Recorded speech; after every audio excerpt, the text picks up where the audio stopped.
You are welcome to this channel. Don't forget to like, to share, and also to subscribe. PDP moves to woo Jonathan for 2027 presidential race. Express worry over Peter Obi's purported return.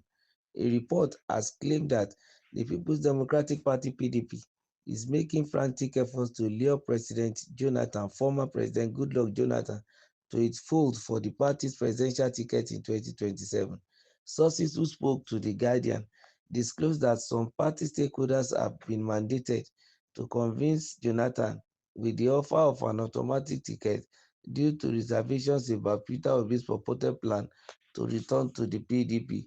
A member of the PDP Board of Trustees told the aforementioned publications that despite Obi's assurances of serving for just one term if elected as president, the feelings among the majority of the party leaders are that Jonathan will not subject the party or Nigerians to second guessing.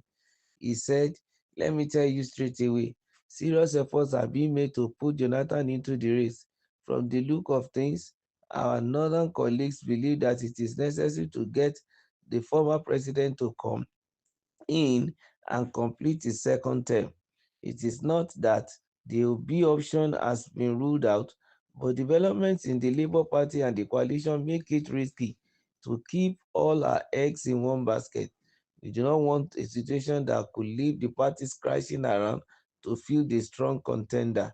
It was gathered that discussions about the feasibility of bringing back former President Goodluck Jonathan formed part of the engagement among some party stalwarts in the Gambia, alongside issues on financing the party and funds. These are the submissions of some party members in PDP.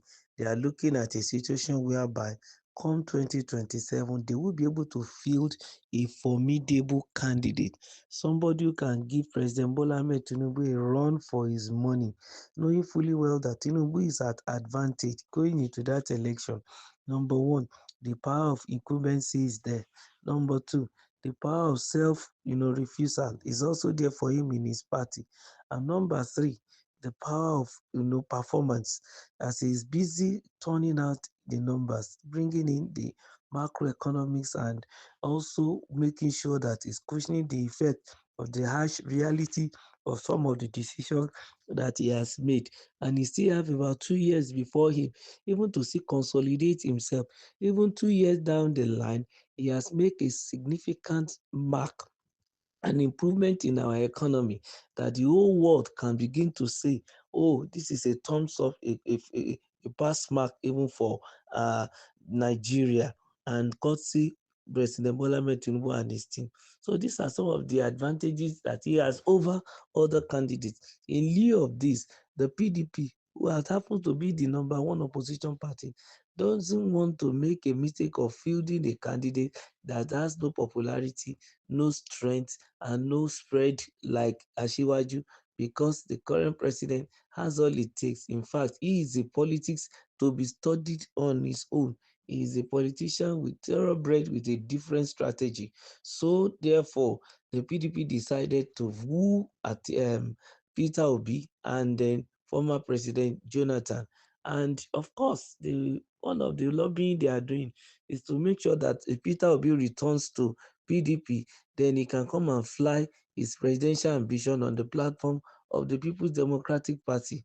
Then another aspect of it is that the board of trustees decided to have a plan B, because Peter Obi is currently affiliated to the Labour Party and also is having one meeting or the other with the coalition. Be it as it may, it's going to be that Peter Obi has three options. If PDP also come into the race, he can pick the ticket in PDP, or pick the ticket in Labour Party, or pick the ticket in ADC. And as a result of this, because of this full option before Peter Obi, the likes of the board of trustees of PDP decided to also have a plan B. And in their plan B, they can turn it to plan A, meaning that if Peter Obi eventually isn't forthcoming because of the kind of situation that surround him, being in affiliation with three different parties, then they will be able to, of course, call in former President Goodluck Jonathan, who is a formidable candidate, who Nigerians, they believe, we love, and who has, done something before. He has served a term before, and Nigerians could see what he has done. And if he decides to come again, Nigerians can even give him a benefit of doubt. And not only that, they believe that a likes of Jonathan will be able to face Tinubu power for power, money for money, strength for strength, express for spread, and tentacle for tentacle. And it's going to help PDP also to regain the lost glory due to all the misbehaviors that have happened within the last 2 years, right from their primary up till date, between Nyesom Wike and other members of the party, especially the zoning of the presidency to the north then by the PDP, and the ticket was clinched by the former Vice President Alhaji Atiku Abubakar. So their belief is that if Peter Obi at the end of the day didn't show up, they can opt for a Jonathan. And that's just the situation. In fact, in the words of the Board of Trustee member, he said, let me tell you straight away, serious efforts have been made to put Jonathan into the race. From the look of things, our northern colleagues believe that it is necessary to get the former president to come in and complete his second term. And that shows that PDP is really, really looking for power at all means, and they don't want to, lose anything at this point in time.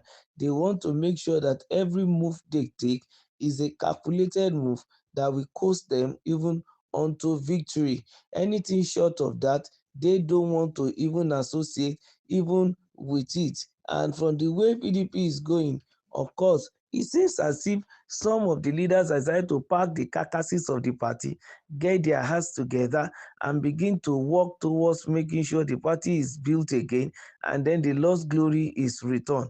That come 2027, they can return to power, and then they'll be able to give Nigerians the best that Nigerians has ever experienced before. So, as Jonathan is warming up, we are going to see whether Jonathan is going to accept their proposal, because the body language of Jonathan's wife was that they have done their part, and all they need to do right now is to support Ajiwaju Bola Ahmed Tinubu even for his second year term in office, if the second bid to do the second term in office. These are some of the things that has already come out even from the mouth of the former first lady, dey impatient as regards the situation.